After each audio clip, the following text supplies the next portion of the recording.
Iran के साथ बातचीत जारी, डील तय न हुई तो बुरे नताइज होंगे। अमेरिकी सदर की मीडिया से गुफ्तगू, कहा हमारा बड़ा बहरी बेड़ा ईरान की जानिब गामजन। रूस यूक्रेन जंग रुकवाने के लिए काम कर रहे हैं। अमेरिकी सनतों के लिए अहम माफियात का स्ट्रैटेजिक जखीरा कायम करने का ऐलान, बोले अमेरिकी बैंक $12 अरब की सरमायाकारी करेगा। अमेरिका के यूरोप के साथ बेहतरीन ताल्लुकात है। अमेरिका की सरहदें महफूज बना दी, अब कोई गैर कानूनी तरीके से नहीं आ रहा। मेरा जेफरी एप्स्टेन स्कैंडल से कोई लेना देना नहीं।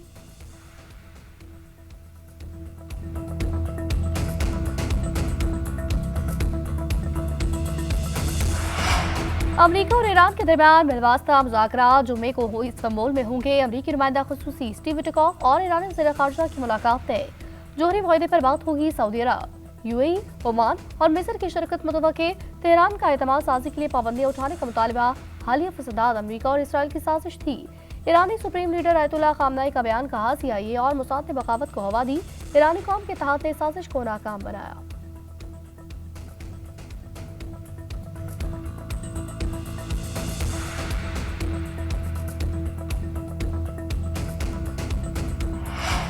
वज़ीर आज़म से CM KP की मुलाकात। शहबाज शरीफ ने कहा KP हुकूमत इंसदादी दहशतगर्दी के लिए सूबाई इदारों को मजबूत करे, अवाम की फलाह के लिए अपनी आईनी जिम्मेदारियां निभाए। मुलाकात के बाद सोहेल आफरीदी का कहना था क़बाइले इस्लाह के 26 अरब रुपए रुके हुए हैं। तीरा, खुरम और बाजोर के लोग जो कुर्बानी दे रहे हैं उनके लिए 4 अरब रुपए बहुत थोड़ी रकम है। वज़ीर आज़म ने यकीन दहानी कराई मसाइल हल करेंगे।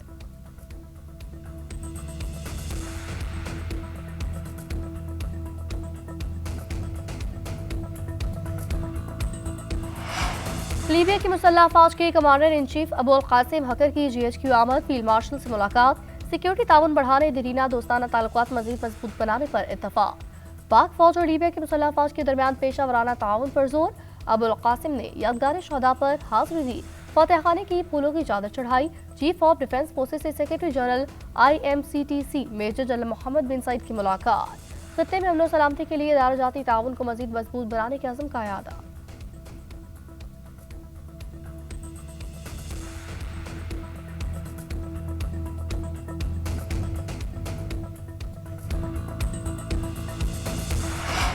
दहशतगर्दों से कोई मुज़ाकरात नहीं होंगे, उन्हें रियासत की मुकम्मल ताकत के साथ जवाब दिया जाएगा।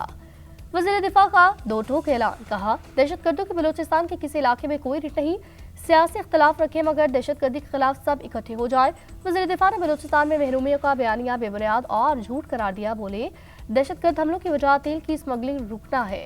ब्यूरोक्रेसी, कबाइल और जराइम पेशा अफराद का गठजोड़ है। सिर्फ तेल की स्मगलिंग से दहशतगर्द रोजाना 4 अरब रुपए कमा रहे हैं।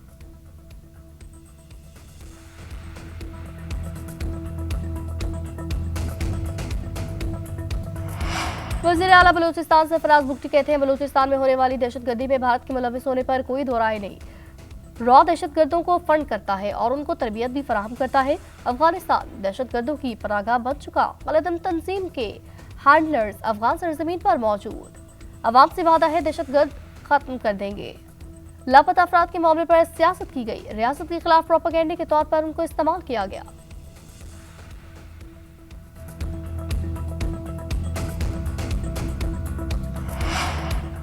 हथियार उठाने और लोगों को शहीद करने वाले मुल्क दुश्मन है। पाकिस्तान तहरीक इंसाफ ने दहशतगर्दी के खिलाफ पूरी कौम को इकट्ठा होना जरूरी करार दिया। पार्टी चेयरमैन मिनिस्टर गौर ने कहा भारत बलूचिस्तान में दहशतगर्दी को हवा दे रहा है। भारत आखिरी दहशतगर्द के खात्मे तक ये जंग लड़ता रहेगा। बैरिस्टर अली जफर ने सेनेट इजलास में खिताब करते हुए कहा करारदाद पास करना कागजी कार्रवाई है, अब बात अमल करने की है।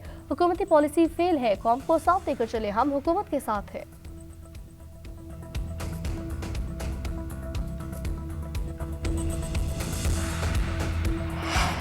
आज पंजाब पुलिस डॉक्टर उस्मान अनवर को तब्दील किए जाने का इम्कान। राव अब्दुल करीम को पंजाब पुलिस की सरबराही मिलने की तवक्को। डॉक्टर उस्मान अनवर को पंजाब में बतौर IG 3 साल हो चुके।